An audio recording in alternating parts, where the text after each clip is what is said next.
Final Fantasy XVI made a great first impression, but by around 10 hours it was outstaying its welcome for me, and now, at 19 hours and 52% completion, I'm skipping every cutscene in order to improve my experience. Hi, I'm Peter Franson from christiangeekcentral.com and Spirit Blade Productions. I'm a big old-school Final Fantasy fan, but the series lost its identity, I think, through numerous huge changes beginning 15 to 20 years ago. I didn't need Final Fantasy XVI to match my particular vision of what makes a Final Fantasy game. It didn't. I was prepared for it not to, and I enjoyed what it was for a while. It's not an RPG, and I would argue not even an action RPG. It's an action game with some RPG elements. It's got linear gear upgrades with no meaningful choices. You're just on a single track of one weapon type, one armor type, or whatever, you know. You've got static stat upgrades that you get upon level up. You get XP for killing enemies, and actually that's pretty handy if you want to grind for XP, because especially in the first half of the game, I've noticed, you can fight even some really easy, almost pathetically easy enemies like chocobos and antelopes and stuff. You can beat the crap out of them and get some really easy XP, leave the area and reset. You don't have that ability to do that right away, but a little into the game, if you're looking for those opportunities, you can find them. So if you're kind of afraid of the series because of or afraid of this game because you've loved past games that didn't require action skills, you do get those opportunities, and you get some tools, some equipment that you can equip to kind of mitigate some of the difficulty. I'm playing on the story mode, but I still find that you really have to be on the ball and engage. So I'm grateful for those opportunities to grind for a little bit of XP. I didn't do much grinding at all, and I felt like I've been okay, but if your skills are crappier than mine, which would be a bit surprising, you can know that there are those opportunities presented fairly early on, though not right away, to do some grinding that I think will help you out. Anyway, so when you level up from fighting enemies, you get static stat upgrades, and really, I only feel those in the form of maybe making the action combat a little more forgiving, and the abilities that you unlock with like your ability points that you get upon level up are exclusively limited to combat. And those abilities that you unlock and upgrade, well, they're still basically abilities that you map to a button that's triggered with a cooldown, or something that you have to pull off a combo sequence of button presses in order to activate, and do so with specific timing. So this is very much an action-y game, even though some of the key and best abilities, in my opinion, are not hard to pull off because they're just based on cooldowns. But you can't have near as many as I would like assigned to hotkeys at a time. Yeah, I mean, you can eventually cycle through them without too much difficulty, but so that's a minor complaint. As far as, like, you know, is this an RPG or an action RPG? I've run into one dialogue choice so far in my close to 20 hours of playing. The rest is basically a yes or a no to accept a quest or to not accept a quest, and then watching cutscenes. Lots of cutscenes of various length, of various degrees that they tested my patience. You do not role play as Clive, the main character. You play with his action figure in combat. But the story and meaningful, I would say, non-combat interactions with the world are really completely out of your hands. Now, the visual presentation, man, it's as good as it gets. And you can always count on that, I feel like, in the last 5 to 10 years with a Final Fantasy game. They're going to be the cream of the crop visually when it comes to JRPGs. And just games in general. They really put a lot into their visual designs and then the presentation of those designs. There's so many cool spell, particle effects, and crazy stuff visually going on. It is a kaleidoscope of magical awesomeness, you know, in terms of creatures. Maybe I could do with more creature variety, especially just jumping back into Final Fantasy XII, which I played some before getting FF16 and then a little bit since then. I think compared to that game, enemy variety could be better here in 16. But the visual presentation, yeah, good as it gets. And because of that, you know, and because I enjoy looking at the environments that I'm moving around in, and the audio design gives me those crunchy boots as I'm running around, you know, the aesthetic presentation of things and people and creatures and combat and events and stuff like that, is really strong, and so I'm content to just kind of infer the very broad basics of the story from environments and situations, which that's the point I'm at now, because I'm skipping cutscenes. The story was, at first, interesting. The dialogue writing and the voice acting, really surprisingly good, and doesn't have a lot of the artifacts of localization that are common in anime, like just these weird vocalizations and noises that we've come to accept as normal. And I don't know why we accept them as normal. I think maybe, I don't know. I have my theories. I don't need to get into why that became normalized and okay for that kind of voice acting to be a common thing in localizations. But that's not the case here. It feels like the dialogue was written and it was recorded primarily for the English-speaking version. In fact, I might have even heard that was the case. They had that in mind first, and it really shows. And at first, that was so striking to me that I think I was maybe feeling like I was enjoying it more than I actually was, because it was such a novelty. I was like, oh my gosh, this doesn't suck. And the main character, he's got this emotional, personal quest that he's on. That's important to me. It can't just be about the broader picture of the strategies and tactics of wars and courtroom politics, or what do you call it? The throne room, courtroom, something court politics. I'm not into that stuff. So having this personal quest of the main character, really valuable to me, but the facial animations are still very wooden compared to many modern games. Especially like, big heavy hitters in that space, like the Last of Us, or I think even a lot of Ubisoft games now really have stronger facial animations and expression and acting, visually speaking, than these do. So I don't know what was going on there, and the cutscenes linger on shots and moments way too long, way too often, in ways you just wouldn't get away with if this were a TV show or a movie, I think. And with more dialogue than is needed to get the exposition out or to express characters. It's just kind of like, why was those two sentences there? It's really weird. Anyway, that said, I continue to tip my hat to, I can't remember the name, something Fox is the guy who did the localization, and I hope he gets tons of work, because this was such a new standard-setting effort in the world of localization. So yeah, I would love to see him do more stuff, and for his influence to inspire others to take it further as he has. So really do tip my hat to the effort there, even though it wasn't enough at the end of the day, because they're still telling stories through cutscenes primarily to keep me hooked. It was amazing back in the day when Final Fantasy VII came out and we were getting these CG cutscenes in games for the first time, and we would say to each other, wow, games are like movies now. Oh, have you seen this? Have you seen the Resident Evil cutscenes? Man, it's like a movie. We kept comparing them to movies, but I've lost patience for cutscene storytelling over the years, because subtlety and richness of actor performance is huge for me personally to get me invested in fiction that I'm just passively watching, shows and movies, right? I want games to keep me interacting, interacting with this world, and then I want movies and TV to ask me to sit and watch. Because I think that they are capable, because of those subtleties and richness of real actors that are in the space, they're able to engage me in ways that video games are still years, even the best of them, are still years away from being able to do for me.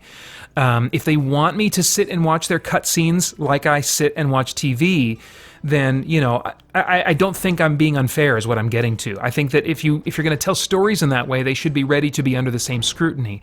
By contrast, they could really avoid that criticism altogether if they told their stories while you are on the move and while you're doing things in the world, having an NPC walking along with you and talking while you're riding horses. I mean, these are basic conventions that have been around for years now in many other games. That really help us to not be overly scrutinizing the facial performances, because we're zoomed out and we're moving around in the world and doing stuff, and it's really minimal when they take control away from you to tell the story. And I think that's another place where Final Fantasy as a series should probably continue going if they want to engage more people, which that really just seems to be for years their main goal. And they've lost their identity so much. They seem to be chasing this mystical, broader and broader audience. I think probably in some ways with the action combat, they're going to achieve that with this game. And the next thing that I think would make sense is to do it to advance their storytelling, to go in a more Western games storytelling direction as well. I don't know. On top of those issues, though, is like the mode of the storytelling. The plot gets overtaken with political exposition. I find confusing and boring. One of the first cutscenes that I skipped was when there was a voiceover, and then they showed me a map of the world while the voiceover was playing, and they were explaining this kingdom is doing this and this kingdom, and I'm like, I'm out. And I felt really weird about it the first time because I was like, oh, but what if I missed something? What if I missed something important? You know, and I started selectively skipping just like side quest cutscenes at first. And then I just kind of got on a roll with it. And what would have years ago seemed sacrilegious to me to skip the cutscenes in a role-playing game, this time I was like, you know what? I don't find the story all that interesting or unique or surprising to begin with. In fact, not at all do I find it to be any of those things. I felt an hour ahead of it at a time. It's like I'm waiting for this reveal to happen. Okay, now I'm waiting for this reveal and for these characters to get united. And so when I started skipping cutscenes and I didn't know necessarily exactly what was going on, it suddenly became more interesting to me because I was kind of trying to infer, oh, okay, they're in this kind of location now. Oh, they must be on this mission. And they have this built-in lore glossary that you can open up both during cutscenes and out of cutscenes that will have these limited entries that are relevant to what you are doing or watching right then and there. So if you forget who a character is, you open it up and you say, oh, like here's a little quick character bio, and it gets updated on the fly as the plot progresses. So it's really handy, and I was using it a little bit during cutscenes now and then, but after a while I was like skipping cutscenes, and then when they load me into a new level, I'm just like, okay, let's open up the lore, let's see what characters have been talked about and what their gist is. Okay, he's good, he's bad, she's a maybe, and I think we're rescuing somebody. Go! So anyway, yeah, but other than that, the story feels like a rom-com in some ways, where you're just waiting for these two people to communicate. It's very simple. If this is just a misunderstanding, and if you guys would just communicate, you could resolve this issue. And you're waiting for like 45 minutes for them to just communicate like mature adults. And I feel like a similar thing is going on with this story. Like, you guys just do this.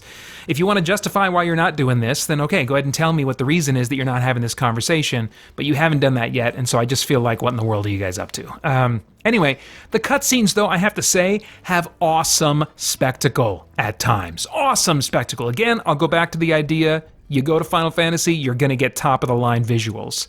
But I got numb to it after a while, and I get plenty of dazzle in the combat already. You know, it's kind of like the MCU movies. There's so much dazzle and spectacle, but if I'm not invested in the story, I get numb to it really quick. So let's talk about the spectacle and the action, or maybe just the action specifically. If this is an action game, what do I think of it as an action game? It's got spectacular combat and spell animations, and man, once you have 2 to 3 sets of abilities to swap between, then you can keep that dazzling combat going almost nonstop. And so it's fun and engaging, but I do need more than great dazzling combat. Kingdoms of Amalur Reckoning, or the Re-Reckoning version more recently released, is celebrated for its spectacular and fun action RPG combat. I mean, some would say it's the best ever in the action RPG genre. But it also had non-combat stats, skills, diverse crafting, and more. Now granted, Kingdoms of Amalur Reckoning is mechanically inspired by Western RPGs, and Final Fantasy XVI comes from JRPGs, and now stylish action games like I think DMC, Devil May Cry, Kingdom Hearts. I think there might be a developer in common on one or both of those that's also on the FF16 team. Anyway, but yeah, so it's coming from a different place, and I recognize that. And no promotional material said this would be an action game and not an action RPG, so maybe I shouldn't be expecting more than just a really solid combat system, but given the history of Final Fantasy, I don't think it's unreasonable for me to expect some more RPG than I was getting here. I at least expected an action RPG, and I think what I got was just an action game with the facade of some RPG elements. And even the action eventually does feel samey to me, as dazzling as it is. I cycle through the same abilities and cooldowns. Elemental damage doesn't seem to make much difference, at least on story-focused difficulty, which I would bump it up to experiment with the higher difficulty, but I find that with my crappy skill level, I still need to be on the ball very much to survive, even on the story-focused difficulty. Maybe I could go back and compensate with grinding, and then, hope that there's some elemental stuff that's more relevant in the higher difficulty, but I don't have the patience to test that out. And there are no status effects yet, like poison, protect, haste, etc. Now and then, boss fights will kind of try to spice things up and have these cinematic sequences where you kind of lose control of Clive for a few seconds and just need to follow a QTE button prompt on the screen and a couple of key moments in order to successfully move through the boss fight. And it looks cool, but it's not fun to execute for me. And playing as the big, huge summoned creatures, also no fun. Was at first, just because, again, the spectacle's awesome. Gameplay, I do not find awesome. I just don't feel like I'm playing as the summoned creature very effectively. It's got these structured QTEs, or they have controls that are just different enough from controlling Clive to make me feel out of my element. And they're infrequent enough that I don't feel like I can really get a comfort level with controlling the summons in the same way as controlling Clive. But at the enemy summons roughly halfway health point, typically a cinematic QTE takes over to finish the fight, and you're mostly just watching the fight and then doing some button things here and there. So these big, huge summoned creature boss fights I find to be a weird halfway point between action gameplay and a cutscene. And some cinematic sequences or animations in the middle of like a standard fight, when you're fighting maybe a more special boss, they'll start up some special attack animation sequence just as you strike with one of your special attacks, negating most of your special attack's effectiveness and feeling kind of unfair in the moment. Not too difficult. I just don't feel like my involvement matters and shapes moments as much as it should. And that's true in combat at times, and it's a general complaint, as I have already expressed earlier, of the whole game. My involvement is less and matters less than I want it to in this world. Regarding moral and philosophical themes, I was on board to follow Clive's story and his accompanying themes of revenge and dealing with guilt, but the story delivery became so unengaging to me that I just found myself checking out.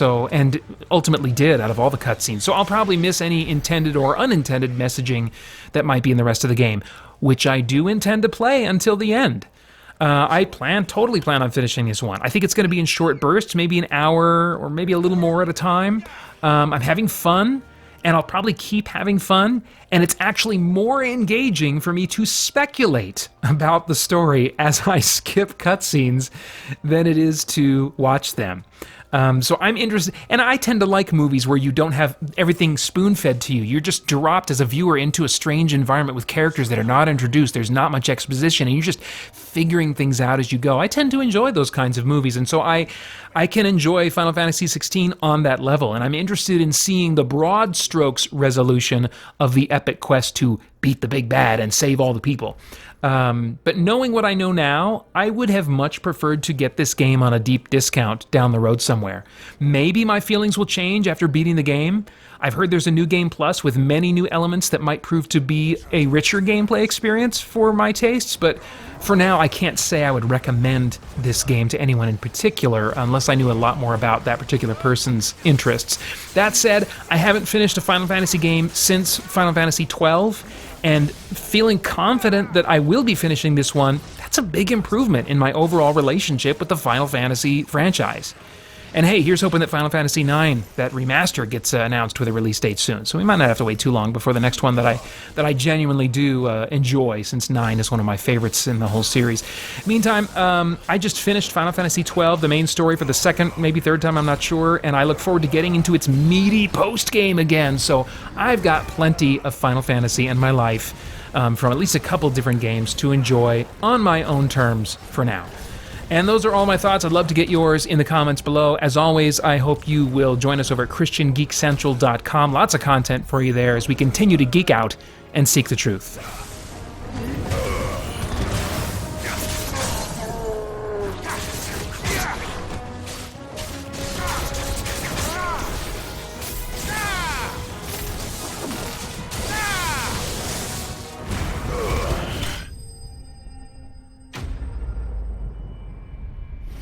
For more chat about geek entertainment, answers to your questions, and news from the wider world of Christian geekery, get the Christian Geek Central podcast today on iTunes and other podcast services.